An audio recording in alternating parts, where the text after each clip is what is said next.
Hello viewers, this is Each Sense here coming to you with another YouTube vid. Don't forget to subscribe, like, and purchase the book located below. Let's begin. Now, I was thinking about personal finance, or as I like to say, personal economics, and was wondering where exactly do most people go wrong when they're engaging in personal finance.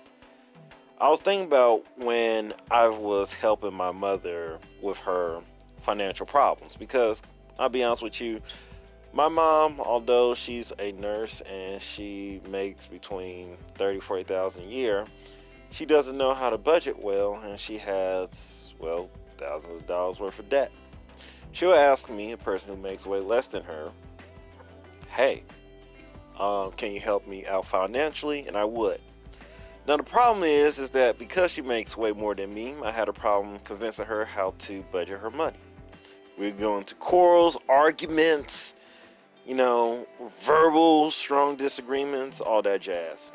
And one of the biggest problems I realized was when she stated to me that, hey, I don't have a budget because, I'm broke and I'm in debt. In my mind, I'm like, well, you're broken and you're in debt, so obviously you should bring in a budget.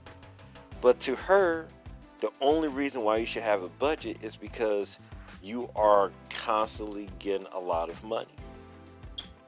So it made me began to realize and research the reasons why people go wrong with personal finance. And truth be told, there's not just one reason, there's numerous reasons. Chief among them is mindset, but there's numerous reasons why from that mindset. So number one is that of fear. See, if someone starts to begin a budget, they have to start doing one, documentations and recordings. A lot of people from their day-to-day lives do not do a lot of documentation.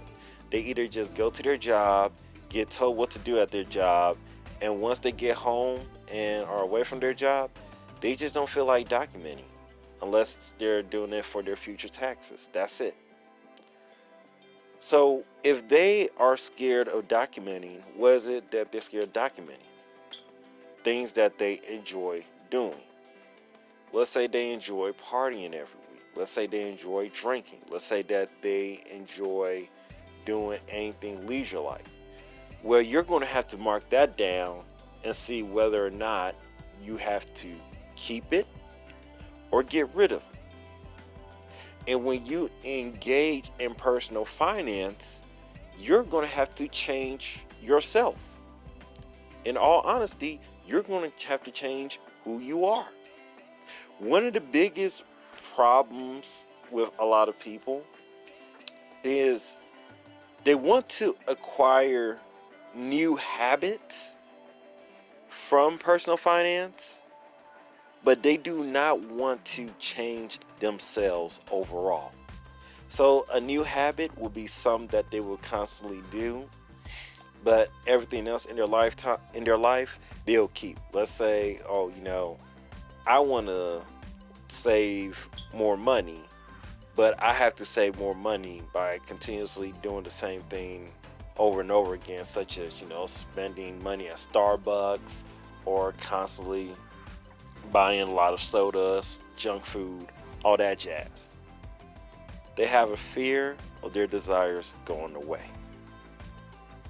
Now, number two, besides their fears of desires going away, they have to become more disciplined and mindful of what they do. Sometimes when people go to the grocery store, they see something that they like. It looks appetizing. It looks nice. So good marketing from the business there. And they purchase the product, just like that. However, because they do that so often, it starts to add up. And once that adds up, well, you have a problem because now you're upset that you don't have any cash on hand. Once you begin personal finance, you have to be mindful of your purchases. You have to know whether or not that's a necessity or not. You have to know if you can afford something or not. And when you're always living your life day to day, where you're just spending money willy-nilly without thinking about how this will affect you or consider it, then you leave yourself wide open to becoming poor or staying poor if you're already poor and becoming more in debt, which then cycles through and encourages other bad habits that will hurt you. Personal finance, as far as I'm concerned, is a great subject. However, personal finance has to go beyond just managing money. As I said, the number one biggest reason why is mindset. For a lot of people, money management is just, budgeting, which is a part of it. But you have to do what? Income generation, make more money, as well as save more money, as well as manage your money. And even some that's very well important, but I believe this is my area of expertise. I'm coming up with this idea, but personal economics. You're going to have to learn how to sell. All right. And the reason why I say sell is because selling is one of the quintessential skills you're going to need to have if you want to become successful in life.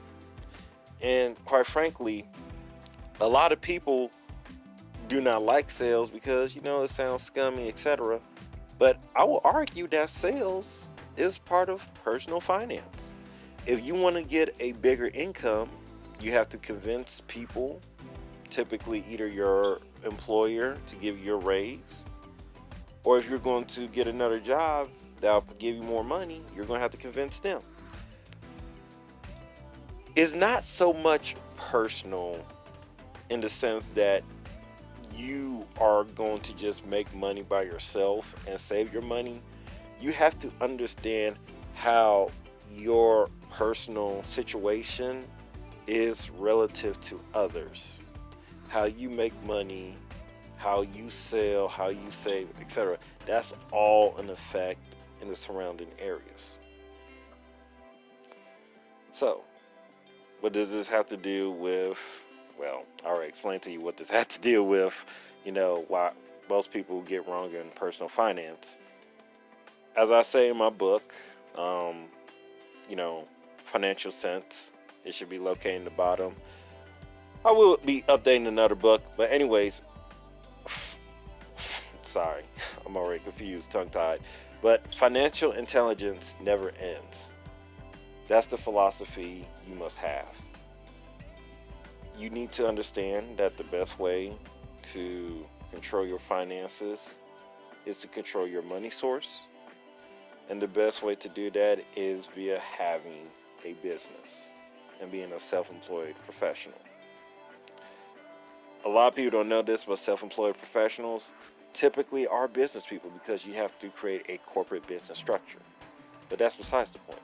What you need to know in addition to that is that when you have a business, instead of going to an employer and asking them to give you a raise, give you more hours, etc., you go to people and see if you can convince them to give you money for a product and or service that you provide. Is it going to be easy? No. In fact, in the beginning, it's going to be one of the hardest things for you to do. However, once you master it in the beginning, in the long term, it gets easier. This is why you see a lot of kids, believe it or not, who start their businesses when they're 14, 15, 16, 17. But in addition to that, they have a stable home. Let's put that out there. It's not like any kid could do this. And once they are 18, 19, 20, 21, they're already making six figures or $1 million because they already started when they were so young when they were like 13, 14, 15, 16.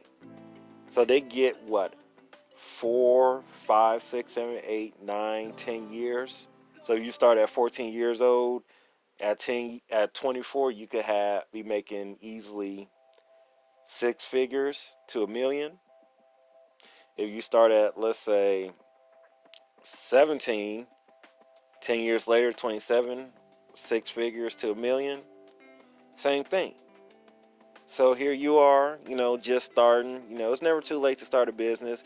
But understand, like, if you're looking at these young kids today and they're being successful at their business, don't think of it as it's very easy. They just got an extremely early head start. That's all. Anyways, that's where people go wrong. Personal finance is not just about you managing your money, but you're managing it not simply from a job, but most importantly, you're trying to manage it from a business.